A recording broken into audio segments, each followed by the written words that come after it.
Welcome to the slop farm. Enjoy the video.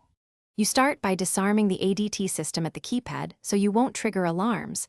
This also lets you safely handle the sensor. Once done, lay out a CR123A or CR2 battery, a small flat screwdriver, and a cloth. Make sure you have the sensor's model or ID visible. Now approach the motion sensor, remove it from its mounting bracket, or open the front latch. You're already in motion. Do this step promptly so the sensor stays aligned and you don't lose orientation. Once the housing is open, locate and note the battery orientation. Polarity matters.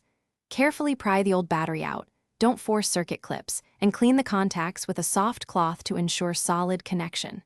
Insert the fresh CR123A or CR2 with the correct plus and minus alignment, press it into the clip until it seats, then close the housing and snap it shut.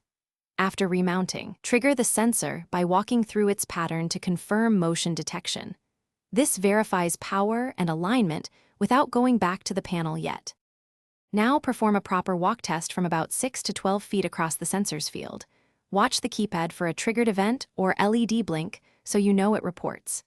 If it doesn't respond, remove and reseat the battery. Polarity mistakes or a loose clip are common causes. Then try a second new battery. If problems persist, pull the battery for 10 seconds to reset the sensor, then re-enroll it at the panel following ADT's sensor enrollment steps. This often clears communication or registration faults. Thanks for watching. Consider subscribing if we helped you today.